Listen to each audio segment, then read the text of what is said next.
Sa araw-araw na aming paggising, dito lagi nag-uumpisa ang aming umaga sa aming mga biyahe. Itong 49th Street Station, dito tayo sumasakay dahil ito ay isang subway station papunta sa ating mga pinupuntahan araw-araw.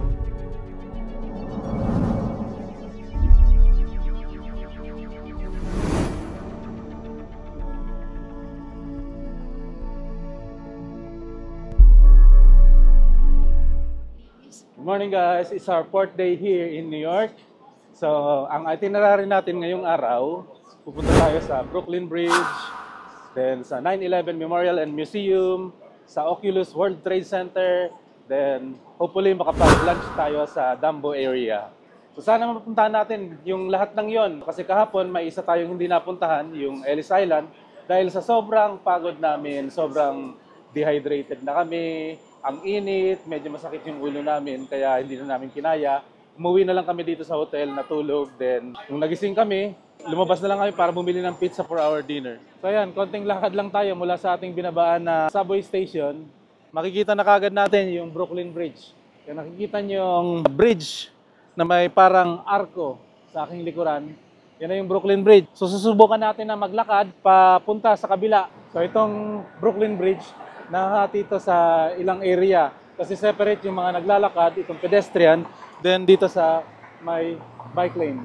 Ganon din naman itong pathwalk. Itong mga nandito sa kaliwa, dito naman yung mga sasakyan papunta ron, then ito papunta dito naman sa kabila.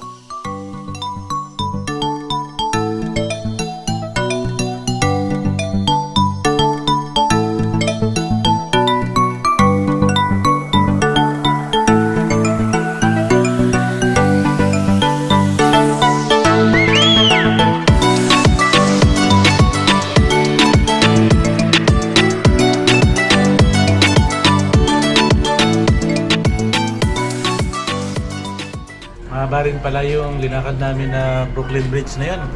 So dito na kami sa kabilang side, sa Dumbo. Nandito kami sa Wendy's, dito kami naglo-lunch ngayon.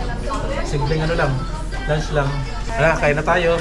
Kasi after nito, pupunta tayo sa 9/11 Memorial and Museum.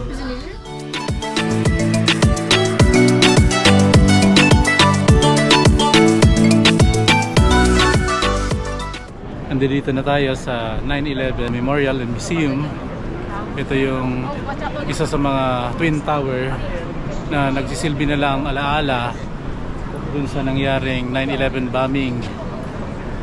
Then nakasulat dito yung mga pangalan ng mga taong nagbuwis ng buhay sa pag-aapula nung sunog, nung nangyaring trahedya nung 9/11 dito. So karamihan sa kanila mga bumbero. Pupuntahan pa natin yung isa sa mga building na ganito rin kasi Twin Tower nga ito. Naririnig ko yung tubig ng fountain dito sa kabilang tower kasi dun sa unahan wala siyang tubig dahil nga ini-inspect siya for maintenance. Pero dito, ito talaga yung makikita natin na nagsisilbi na lang alaala. Isa siyang fountain. Ganun din, nakasulat dito yung mga pangalan ng mga taong nagbuwis ng buhay.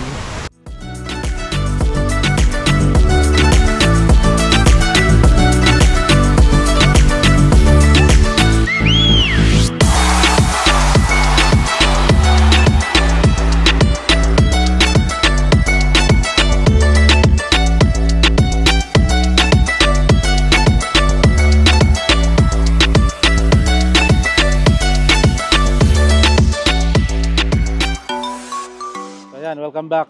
Ito na ang ating huling destination para sa araw na ito.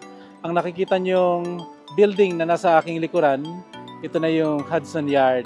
So dito na natin tatapusin ang ating pang-apat na araw dito sa New York kasi meron pa tayong natitirang isang araw para bukas.